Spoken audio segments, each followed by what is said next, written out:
Bonjour à tous et bienvenue dans cet épisode bonus de la série Code Noir, les révoltés du Gaaoulé, avec Gabriel Lorne qui a supervisé pour France Télévisions ce podcast produit par Initial Studio. Nous allons pendant quelques minutes discuter avec l'historienne Myriam Cothias, dont les travaux ont permis d'inspirer ce podcast.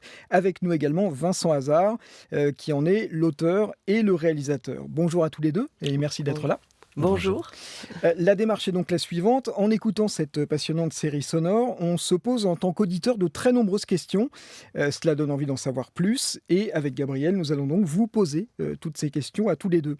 Myriam Cothias, on va commencer avec vous, qui êtes donc historienne. Comment évaluez-vous la vraisemblance de l'histoire racontée dans Code Noir, les révoltés du Gaaoulé ?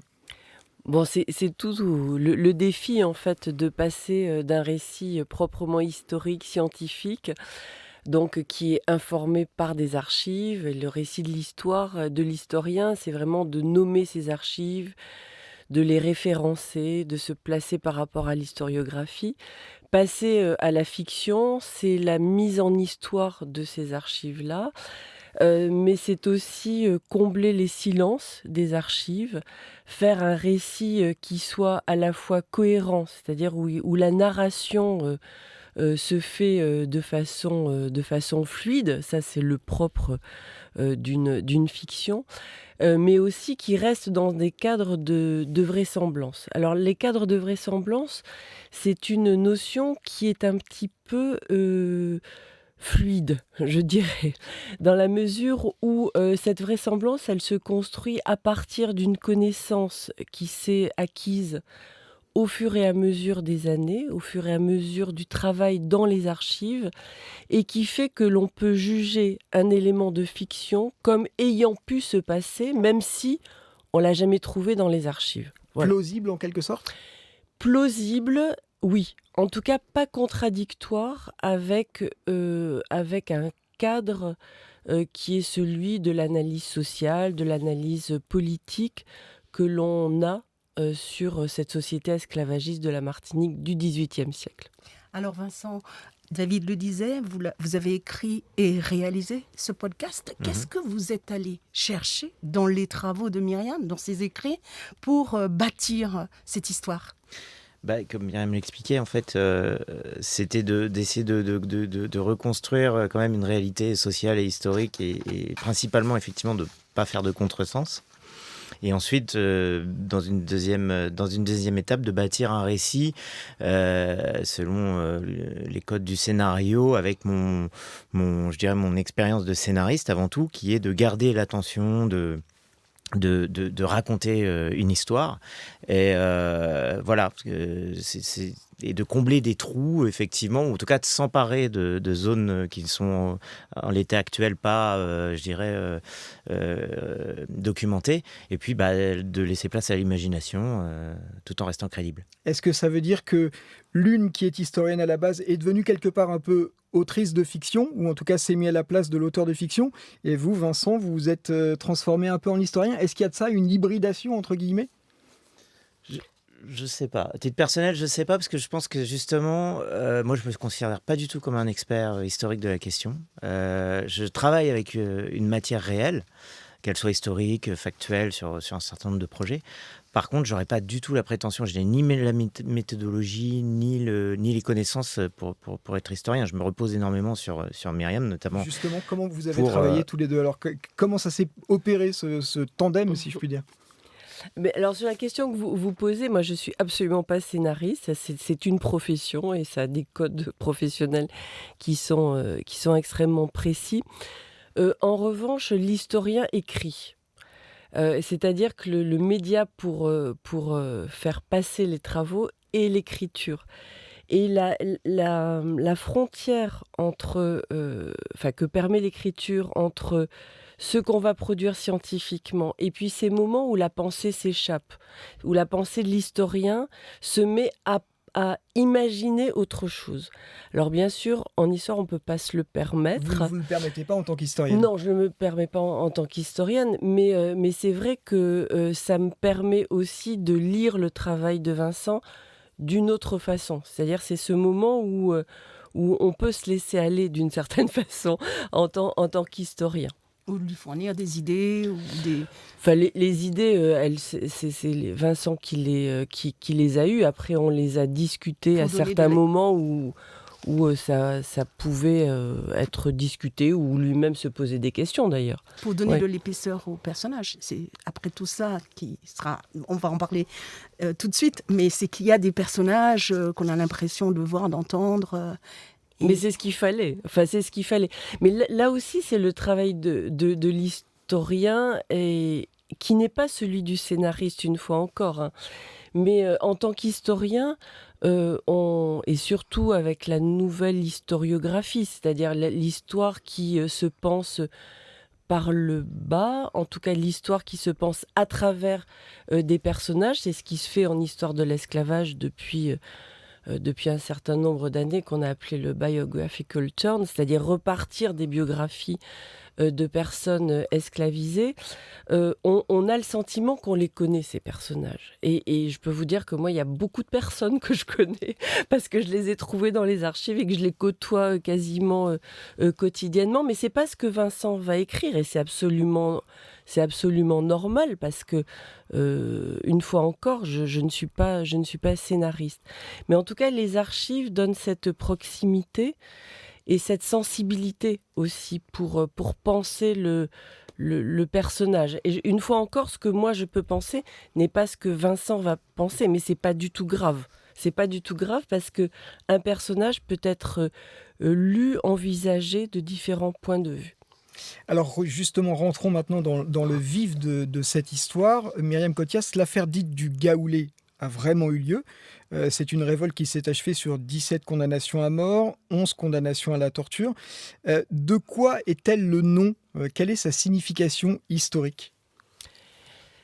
Elle est symptomatique, et si on la résume comme cela, elle est symptomatique de cet équilibre de la terreur qui existe dans les sociétés esclavagistes. On est au début de la société esclavagiste martiniquaise, hein, qui est en cours de constitution, et 1710, c'est un mouvement de bascule, et qui est très important, parce qu'il est important démographiquement. C'est le moment où les colons blancs deviennent numériquement moins importants que les esclavisés. C'est-à-dire, on est dans une société où il y a à peu près 60%, 65% d'esclavisés.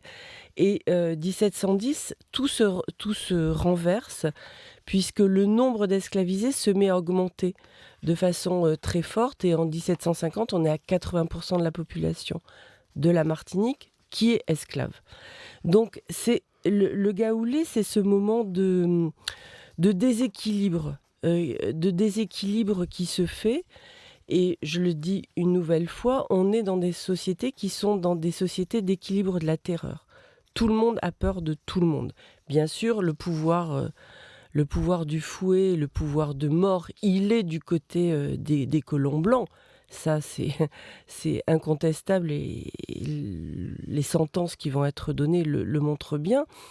Mais en même temps, les colons blancs ont aussi peur de cette population esclavisée qui est en train d'augmenter, qui arrive d'Afrique, donc très peu de créolisation, qui arrive d'Afrique avec sa culture, ses religions, ses langues aussi, hein, puisque le créole n'est pas tout à fait constitué à ce moment-là.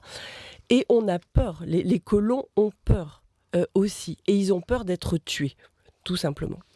Alors Vincent Hazard, en quoi cette bascule dont parle Myriam recèle tous les ingrédients pour bâtir une fiction à la fois intéressante et signifiante pour nous aujourd'hui ? Je crois que, comme il vient de le dire, c'est vrai que pour un scénario, un point de bascule, c'est important. C'est un moment charnière démographiquement, mais ça se reflète effectivement dans le comportement des hommes. C'est un des facteurs qu'on relève bien, dont on avait beaucoup discuté d'ailleurs. Cet équilibre de la terreur, en fait, quelque part, il se prête à une retranscription scénaristique. Comment vous vous en êtes approprié pour justement raconter une fiction forte, puissante, qui est intéressante à raconter, quoi, qui est intéressante aujourd'hui pour nous. Une fiction, avant tout, c'est des personnages forts qui sont dans des situations extraordinaires ou de tension. Et là, on est déjà dans un microcosme quand même très particulier qui est ce monde esclavagiste, mais en plus de ça un monde qui est en train d'évoluer effectivement avec tout d'un coup une prise de conscience de ces blancs qui se disent que voilà finalement il y a une population en face de nous qui va nous dépasser numériquement et là ça va faire bouger les lignes, c'est-à-dire que le mode de fonctionnement de la société, enfin là je parle sous couvert de Myriam, mais j'en extrapole moi le fait que l'équilibre effectivement est remis en cause et que du coup, voilà, la mise en place de plus de milices, de violences, et à partir de là, cette affaire du Gaoulé est finalement un symptôme de ça. Alors justement, Gaoulé, qu'est-ce que c'est ? Qu'est-ce que ça veut dire ? Origine un peu obscure, il faut le dire, et il y a eu des discussions sur ce terme-là. Ça veut dire, enfin, ce que disent les archives, c'est que c'est une cérémonie secrète et d'une société secrète qui s'exprime par une danse. Voilà, une danse qui pourrait très bien ressembler au lagia pour la Martinique. Et donc ce terme veut dire la confrontation. Et la confrontation. Ce qui est intéressant, c'est que c'est un terme qui va être utilisé ultérieurement en 1717, donc quelques années après, pour une révolte, cette fois-ci, de colons blancs. Colons blancs, parce que là aussi, on est dans une société esclavagiste qui se constitue, et les colons, eux, ont un objectif, c'est qu'on ne vienne pas s'immiscer dans leurs affaires. Que ce soit les relations esclavagistes, mais aussi les relations économiques. Et or, la couronne française veut imposer l'exclusif, c'est-à-dire cette relation commerciale qui se ferait uniquement avec la France. Or, on est en Martinique, dans un espace géographique qui est entouré de colonies qui sont sous des puissances étrangères, mais avec lesquelles il est facile de faire du commerce. Hein. Donc l'idée, c'est de faire du commerce. C'est au cœur de cette relation aussi économique des sociétés coloniales. Ce qui fait qu'un beau jour, le gouverneur et le commissaire de la royauté française ont la très très mauvaise idée, pour eux, de faire appliquer cette loi de l'exclusif. Les colons martiniquais se liguent entre eux. Contre ces deux personnages, les ficelles, les remettent dans un bateau, direction la France. Et cette révolte-là, on l'a appelée aussi le Gaoulé. Voilà, donc c'est intéressant parce que d'un côté, on a un Gaoulé avec des esclaves, et de l'autre, on a un Gaoulé avec des colons. Mais tous les deux signifient le conflit, enfin ces deux mouvements signifient le conflit et signifient une société esclavagiste qui se referme sur elle-même, qui tout à coup cristallise. En écoutant les premiers épisodes de notre série, Les Révoltés du Gaoulé, on entend Amadi et Tchema qui arrivent en terre de Martinique. D'où viennent-ils, ces esclavisés ? D'où arrivent-ils à cette époque-là, 1710, dans ces années-là ? Alors, je vais laisser Vincent parce qu'il avait des idées plus précises que moi sur la question, je dois dire. Non, en tout cas, je me permets, par rapport à la série, c'est vrai que je me suis inspiré j'ai des amis qui sont Ibo, actuellement au Nigeria. Justement, en me plongeant un petit peu, je voyais que c'était l'une des origines possibles. Connaissant, moi, des personnes comme ça, c'était plus facile même pour introduire un peu de langue et de culture dedans. Donc j'ai choisi cette ethnie. Et le terme générique, c'est Bossal. D'Afrique, qui n'est pas créolisé. Hein, c'est cette opposition qui va se construire au fur et à mesure entre les Bossal et les créoles, hein, puisqu'il va y avoir des esclavisés créoles qui vont devenir majoritaires à partir des années 1800. On entend d'ailleurs la difficulté dans le podcast, dans le récit, à introduire le créole, à évoquer le problème des langues, de la langue finalement. Ça a été compliqué pour vous, Vincent, à mettre en son, si je puis dire ? En fait, je pense que, j'avais quand même l'impression que c'était très important à montrer, notamment par rapport à la façon dont la société s'organisait pour les personnes esclavisées, vu que quand elles débarquent, la plupart parlaient pas la même langue, et même sur les bateaux, enfin voilà. Et en fait, pour moi, ça me paraissait très très important de le montrer, et en même temps, une vraie gageure à l'audio, puisqu'il faut qu'on puisse quand même comprendre, on n'a pas l'aide de sous-titres, que les personnes ne parlent pas la même langue, tout en restant compréhensible en français. Donc c'est vrai que on a essayé de trouver des astuces en introduisant quelques petits mots justement en Igbo, cette langue native du Nigeria actuel, et qui nous permettait de faire comprendre qu'ils ne parlaient pas la même langue, et puis ensuite d'insister un petit peu sur les dialogues. Donc mais voilà, c'est vrai que je pense que sur l'arrivée, ça paraissait vraiment important, parce que c'est un point pareil, pour un novice comme moi, j'avais pas conscience avant en fait. Et je pense que j'avais l'impression que c'était très important. Alors Vincent, justement, le dispositif narratif que vous installez ressemble beaucoup aux normes du conte antillais, avec le conteur, les allers-retours avec le public, l'interaction qui s'installe. En quoi est-il parlant, en quoi est-il adapté, pertinent pour raconter cette histoire-là, celle du Gaoulé? C'est une incarnation en fait. Tous les personnages doivent être incarnés. La voix off, je dirais, c'est un média, c'est un moyen classique en fiction audio pour justement porter le récit, apporter des détails aussi culturels qu'on n'a pas forcément. Et ça paraissait naturel de l'incarner dans un conteur. Et puis, quel meilleur conteur que Lucien Jean-Baptiste qui pour incarner ça. C'est sûr que ça paraissait, je dirais, tout simplement logique en fait. À côté de Lucien Jean-Baptiste, vous mettez en place plusieurs destins d'esclaves comme ça, qui sont à la fois différents et complémentaires. Dans le détail, par exemple, le personnage de Titus nous intéresse beaucoup. Il est fidèle au maître, il est ambivalent, on ne sait pas bien où le situer. Il est capable de trahir et d'aimer, etc. Mais en quoi est-il symptomatique, pour reprendre le mot que disait tout à l'heure Myriam? En quoi est-il, de quoi est-il le portrait, le profil? L'idée, c'était de toute façon de partir du postulat que dans la nature humaine, on est tous des êtres complexes. Dans l'idée aussi de justement d'humaniser, de rendre complexes ces personnes, c'était de les incarner aussi avec toutes leurs contradictions. Et effectivement, parmi les personnages, Titus est peut-être celui qui est le plus, je dirais, par un regard moderne, celui qui est peut-être le plus condamnable, entre guillemets, puisqu'on peut l'assimiler à une forme de traître. Mais en même temps, je pense qu'il a aussi beaucoup de raisons d'agir comme ça, et qu'il est aussi finalement pas non plus totalement dénué de côté positif. Myriam, est-ce que Titus est la figure du contremaître que l'on rencontre dans la littérature antillaise et même dans le parler aux Antilles? Il pourrait l'être, mais ce que moi j'aimerais dire, c'est que le système de l'esclavage est un système qui pervertit l'être humain, et qui est extrêmement complexe, et qui induit des relations extrêmement complexes. Donc je ne suivrai pas Vincent dans le terme, dans cette vision contemporaine portée sur les esclavisés, parce que justement, je pense que ça a été, et c'est peut-être toujours une des questions qui est centrale dans les sociétés antillaises, c'est qui a trahi, qui n'a pas trahi, qui est soupçonnable, qui n'est pas soupçonnable.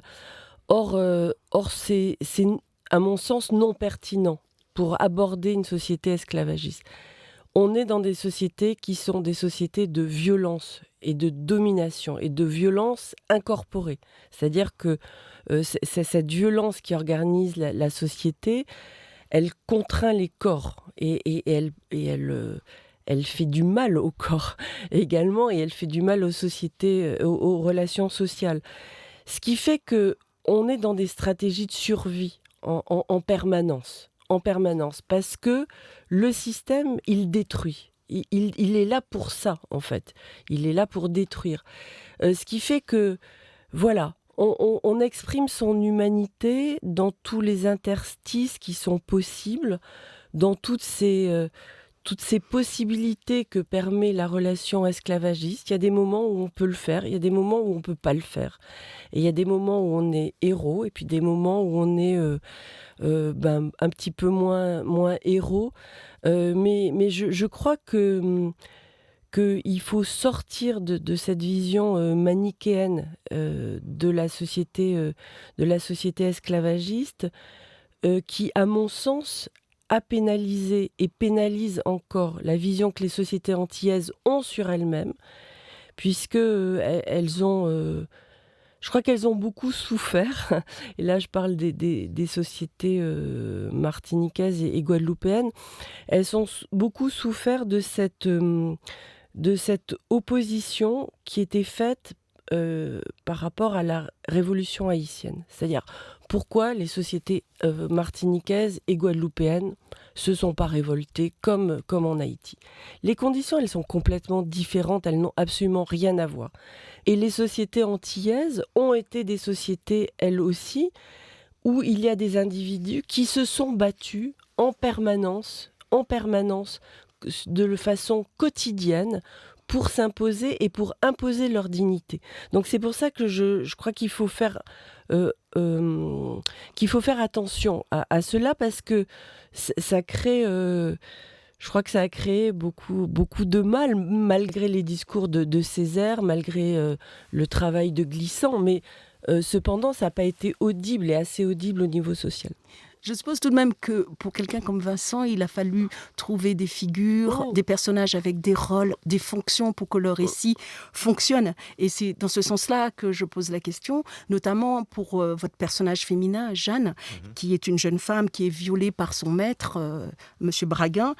Pure intrigue ou message quant à la situation des femmes sous esclavage dans ces moments-là, pendant ces 3 siècles. Oui, enfin, après, voilà, l'idée, encore une fois, c'était de ne pas trahir une situation, une réalité de l'époque. Donc, c'est vrai que, voilà, on imagine bien que la situation des femmes avait encore été, comme à chaque fois, plus précaire que celle de l'homme, et que du coup, elles étaient des cibles particulières, on va dire. Encore moins que des meubles, donc. Voilà. Et donc, oui, pour moi, ça me paraissait important entre guillemets, de traiter le sujet et de ne pas non plus minorer les choses. C'est-à-dire qu'on se confronte aux actes, on essaie de les mettre en scène sans complaisance, ni, on espère en tout cas, de vulgarité, mais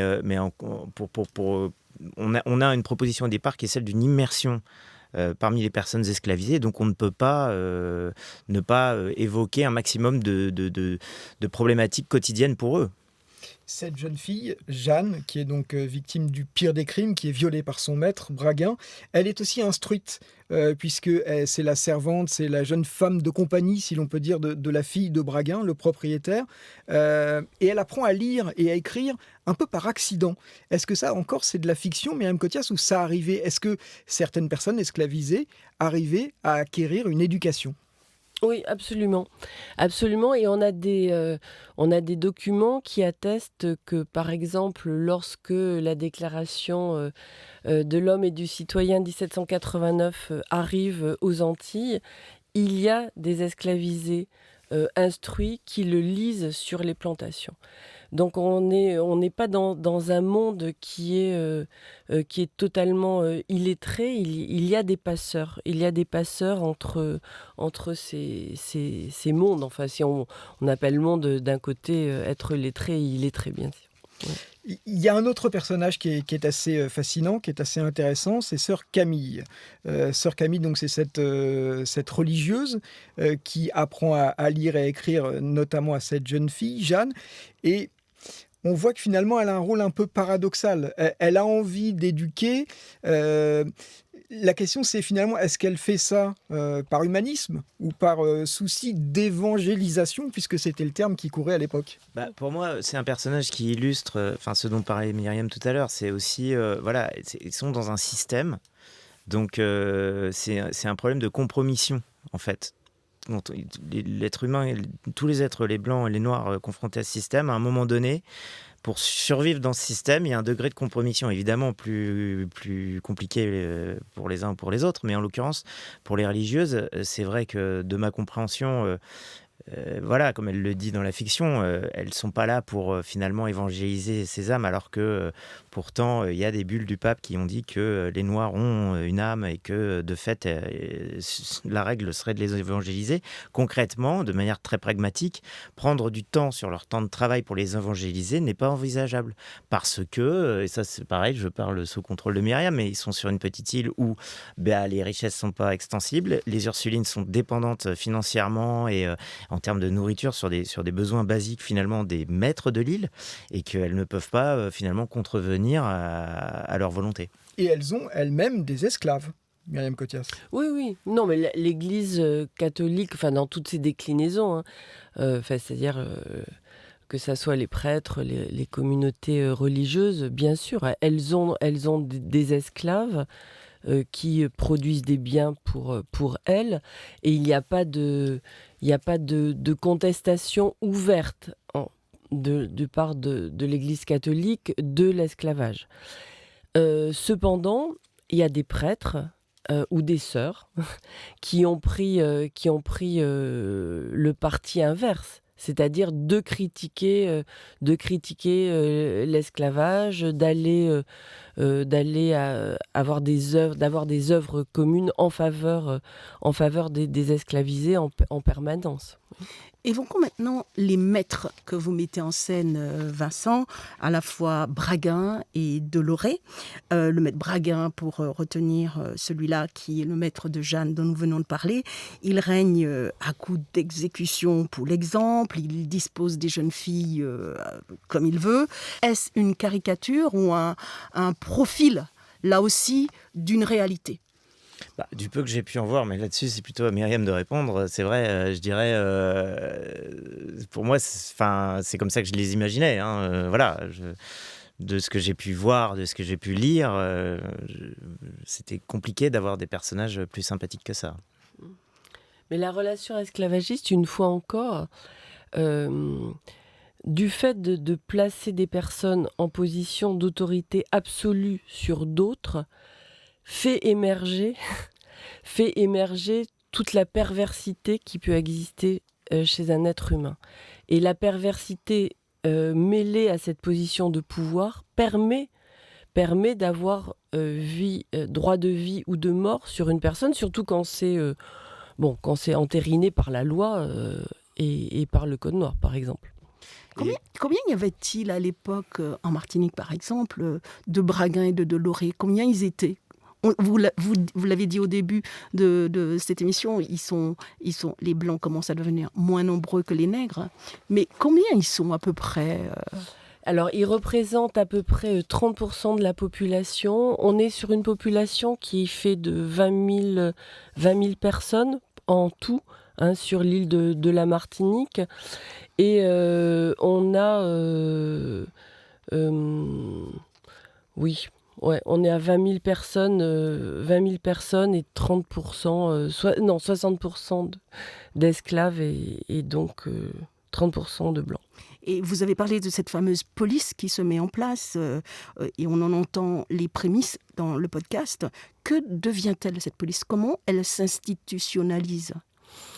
Elle est instaurée parce que finalement, comme je disais, on est dans une société de rupture et d'instabilité, et on se rend compte qu'il y a de plus en plus, c'est un on que je n'endosse pas, mais les autorités se rendent compte qu'il y a de plus en plus d'esclavisés qui sont marrons, c'est-à-dire qui quittent les plantations.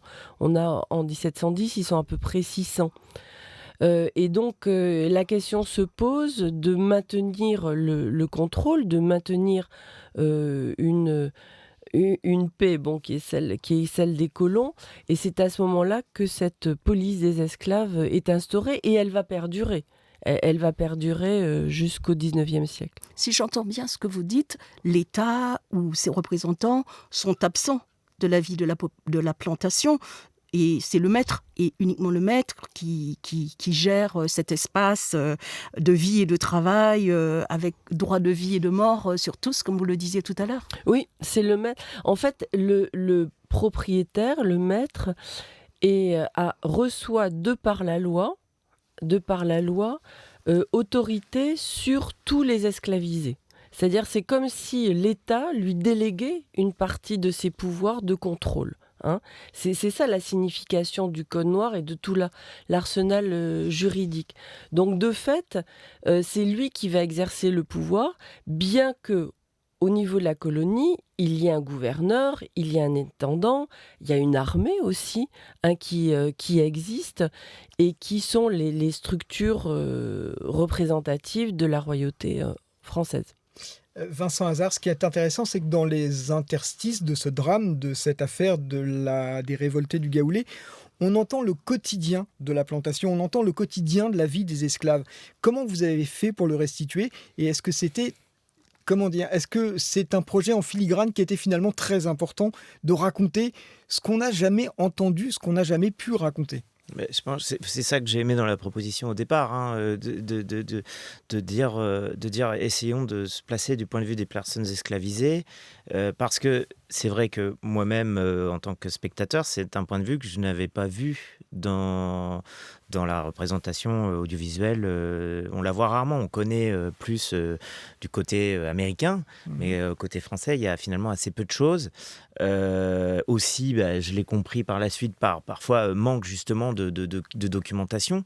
Mais en l'occurrence, voilà, c'est vrai que c'était pour quelqu'un qui vient de l'Hexagone comme moi, un peu une gageure d'essayer de reconstituer, mais en s'emparant de choses dans la littérature, dans des choses historiques, prendre des notes qui derrière peuvent s'inscrire dans un quotidien qui vient accompagner l'histoire globale, rend les choses beaucoup plus tangibles, plus immersives, et on espère du coup participe de cette reconstitution. Il y a ça, et il y a aussi quelque chose qui est finalement très surprenant vu de l'extérieur, ce sont ces rassemblements qui sont rendus possibles, qu'on n'imagine pas. Ça, c'est quelque chose, c'est Gao-lé, enfin, ces réunions avec un général, avec des cérémonies, avec des colliers, etc. C'est quelque chose qui était une réalité, Myriam Cothias? Et il y avait des sociétés secrètes qui existaient, alors qui étaient soit du fait des marrons dans les mornes, et puis là, ce qui a été révélé par les archives, c'est que même aux marges des plantations, il y avait cette possibilité de réunion. La structuration, elle repose vraiment sur les sociétés secrètes africaines, en fait. Ça a quelque chose à voir avec le vaudou ou pas du tout? Alors, vaudou, peut-être pas dans ce terme-là, mais il y a une dimension religieuse qui est extrêmement, extrêmement forte et qui sous-tend, oui, cette organisation. Non seulement la structuration, hein, qui a un chef, mais aussi tout l'aspect symbolique pour entrer dans cette société, c'est-à-dire les colliers en corail. Et ces colliers en corail, ils sont attestés dans quasiment toutes les sociétés esclavagistes de la Caraïbe et du Brésil et de Cuba. Hein, donc là, on est vraiment dans une émanation d'une culture qui vient d'Afrique de l'Ouest ou d'Afrique centrale, certainement. Alors justement, ces sociétés secrètes, Vincent Hazard, elles vous ont fourni la part de magico-religieux qu'il fallait pour raconter un vrai conte à l'antillaise? Oui, tout à fait. Enfin, c'est-à-dire que c'est typiquement aussi un élément, je dirais, scénaristique, rêvé, quoi. Une société secrète, par définition, c'est une histoire en soi. Là, en l'occurrence, c'est vrai que ce qui est intéressant, c'est de voir, particulièrement du fait qu'elle soit secrète, il y a du coup encore moins de documentation. Et là-dessus, c'est là où aussi, je tiens à saluer tout le travail des comédiens aussi, en plus des gens qui nous ont encadrés pour l'écriture, mais des comédiens qui se sont emparés des rôles, des comédiens originaires de Martinique pour beaucoup d'entre eux, qui ont pu justement même parfois être force de proposition pour incarner, pour agrémenter, imaginer eux-mêmes comment ces cérémonies pouvaient se passer. Ouais. Si j'entends bien, est-ce que ce que je dois entendre là, c'est que l'acceptation de la servitude, c'est toujours accompagné d'une certaine forme de résistance ou de forme au pluriel de résistance? Absolument, c'est incontestable. C'est-à-dire au moment où démarre le système de l'esclavage, démarre la résistance et démarre le marronnage et démarre cette volonté d'échapper à un système qui est un système d'oppression. On ne peut pas penser l'un sans l'autre. Et des affaires telles que celles qu'on évoque ici, les révoltés du Gao, il y en a eu finalement énormément dont on n'a pas parlé, qu'on n'a pas forcément réussi à documenter, mais ça n'est évidemment pas la seule. En termes de mouvement de résistance, bien évidemment, c'est pas la seule. Une fois encore, la résistance, elle est consubstantielle à l'être humain et elle est consubstantielle au système de l'esclavage. C'est-à-dire qu'on ne peut pas penser l'un sans l'autre. Et ça, c'est quelque chose de très important à faire entendre. On n'a aucune autre archive sur quelque chose qui ressemblerait au gaoulé, hein, pour la Martinique. Ça ne veut pas dire que ça n'ait pas existé, puisqu'on a des bribes sur des complots qui ont été menés. Ce cri que l'on retrouve dans les archives au sujet du gaoulé qui est mort au blanc. Un mort au blanc, ça traverse toute l'histoire de l'esclavage et jusqu'à l'après-esclavage, puisqu'en 1870, quand il y a cette révolte en Martinique, il y a un slogan les Blancs ont assez joui. Donc maintenant, on renverse le système et on se révolte. Donc c'est vraiment quelque chose qui sous-tend toute l'histoire de la Martinique. Et ce terme de mort au blanc, c'est mort au système. Enfin, c'est mort au système de l'esclavage. C'est place à la dignité, place à la reconnaissance des esclavisés comme êtres humains. Alors Vincent, Code Noir, Les Révoltés du Gaoulé, une fiction inspirée de faits réels. Pour vous, est-ce que l'esclavage, son cadre, est-ce que c'est un contexte d'histoire comme les autres contextes que vous utilisez habituellement pour vos autres podcasts, les autres histoires que vous écrivez? Non, clairement En pas. quoi? Je trouve que c'est une histoire qu'on ne connaît pas, qu'il n'y ait pas même des comédiens originaires de la Martinique et Martinique eux-mêmes me disaient que ces histoires-là leur sont inconnues. Donc je pense que c'est quelque chose qui, pour notre récit national, est quand même très important. Myriam Cothias, j'ai une dernière question à vous poser.